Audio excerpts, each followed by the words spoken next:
Well, good morning.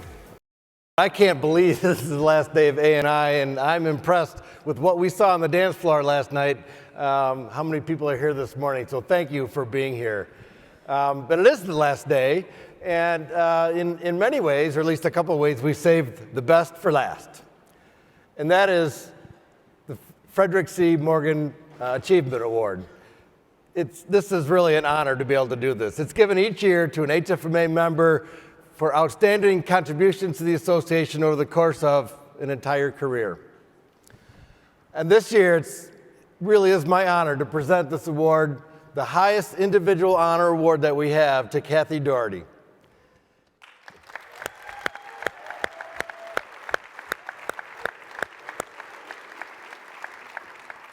And Cathy will come up in a moment, but let me just tell you just a wee bit about Cathy and what she's done. She's been a member since 1984. She started out in the South Carolina chapter, and in 1990, she transferred to the Georgia chapter when she took a position with the Gwinnett Hospital System in Lawrenceville, Georgia. She's still with Gwinnett today and currently serving as Vice President of Revenue Cycle Management. She's a certified healthcare financial professional. Through the years, Cathy has served HFMA in a variety of roles, including Georgia chapter president, the Revenue Cycle Forum, and a regional exec for Region 5. Cathy has received numerous national awards, including the Fulmer Bronze, Reeves Silver, Muncie Gold, and the Founders Medal of Honor. She's also received Georgia Chapter's Ann P. Longshore Distinguished Service Award and the Charles H. Anderson President's Award. In 2012, the Georgia chapter honored her by establishing the Cathy H. Dougherty Distinguished Mentor Award and then naming her as the first recipient. In nominating Cathy for this award, Georgia chapter president Roxanne Arnold noted that Cathy is a true role model, perhaps even a living advertisement for the value of sharing and continued learning through HFMA. She has spent her career connecting her peers in Georgia to HFMA and to each other. Doesn't that say it all? Another Georgia chapter member, Jonathan Skaggs, summed it up by saying, "She speaks, she writes, she leads, she volunteers, she mentors, she gives." And to that I would add, she deserves. Ladies and gentlemen, please welcome the recipient of the Frederick C. Morgan Award, Cathy Dougherty.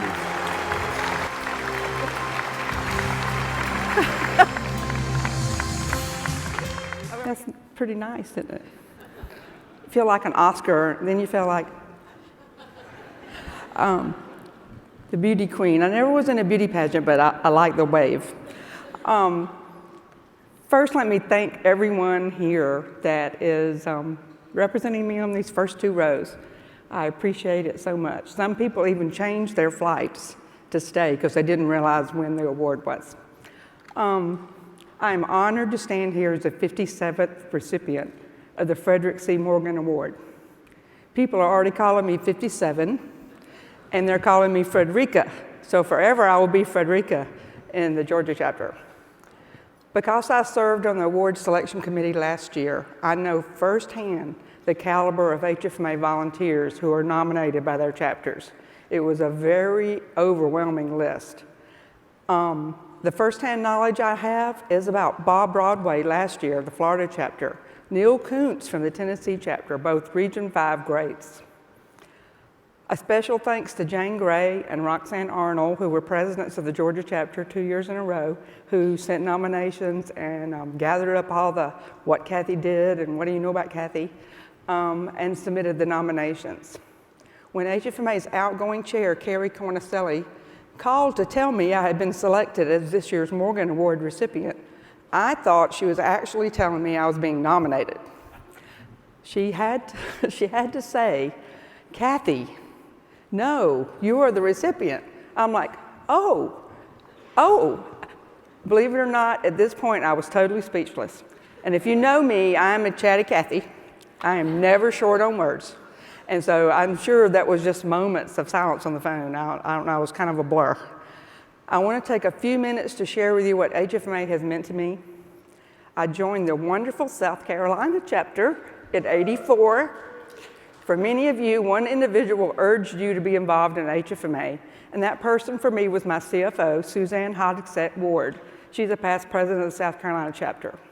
She hired me as the business office manager at Baker Hospital in Charleston, Georgia, South Carolina, and I absolutely had not one day of experience working in a hospital business office.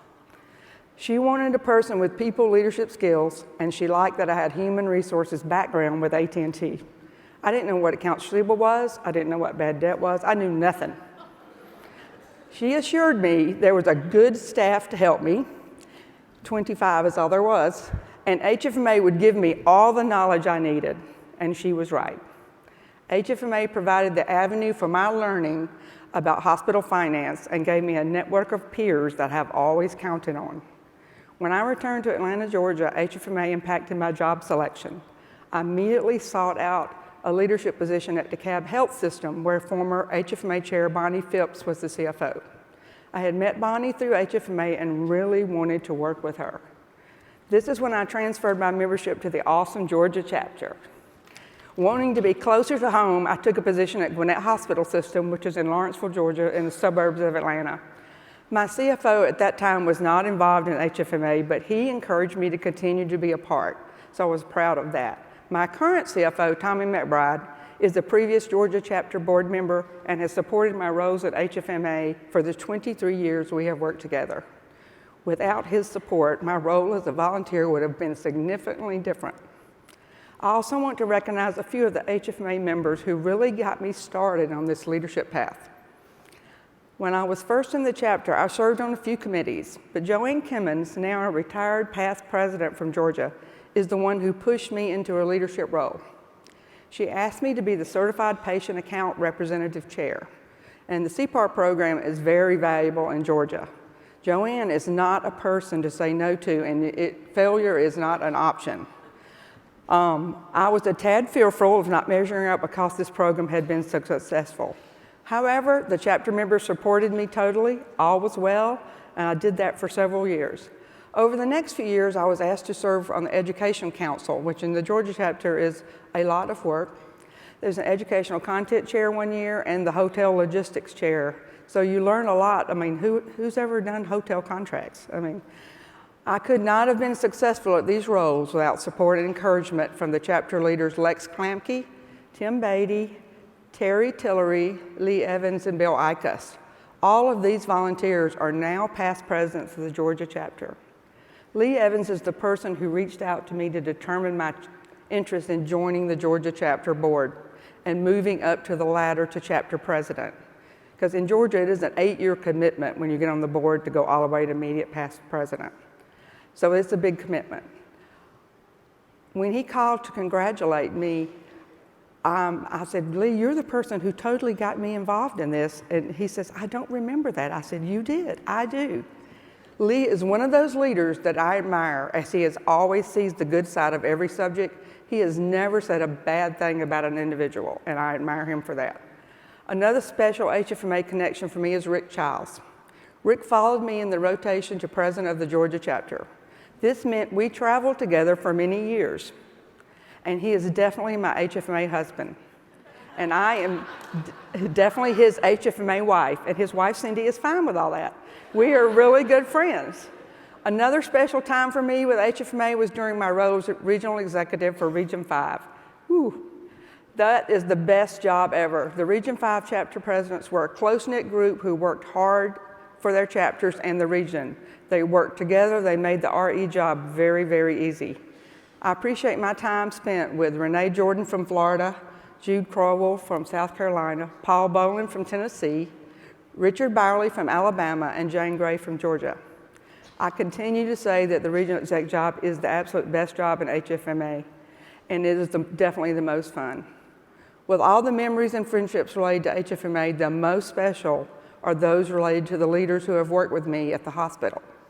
2 of those leaders went on to be Georgia chapter presidents, Cinnamon Kennard in 2013-14, and Kimberly Farmer, who was just installed in May. I was honored that they both asked me to install them as president. In Georgia, we have a big to-do with our installations. We dress up in long dresses and do the whole thing. It's a banquet, and so it's a big deal. I love those times that it gave me the opportunity to tell the members what exceptional leaders these two ladies are and how they would unselfishly serve the membership. However, the most memorable moment for me was when the Georgia Chapter Board of Directors initiated the Cathy H. Dougherty Distinguished Mentoring Award. Cinnamon was the chapter president who brought this to the board, and she also implemented a mentoring committee that I continue to chair each year. So they got me volunteering every year. I'm never off. Somehow they kept this award secret, and I did not know. Hundreds of people knew about it, and I didn't. Of course, this brought tears to my eyes. A special thank you also to my husband, Bob, who has always supported my HFMA volunteer work. During the positions that required traveling, he carried the burden of the household and our daughter and our pets, which we have many of. My daughter, Alexa, is in her final year of pharmacy school. She has always known about HFMA and its importance to me. In fact, she recently told me she hopes the Pharmacy Association is as valuable to her as HFMA has been to me. That statement makes me proud, and of course I always cry, Carrie, when I talk about my children. That statement made me proud that she sees the value that I see in an association that can help you. In closing, I sincerely appreciate the friendships I have made through HFMA, many of you in this room. The education and networking are invaluable, but the friendships are forever. If you're an HFMA member but not active volunteer, I encourage you to get involved. See, I'm still mentoring. I promise you will get back more from it than you ever put in, ever in your life. And thank you again for this honor.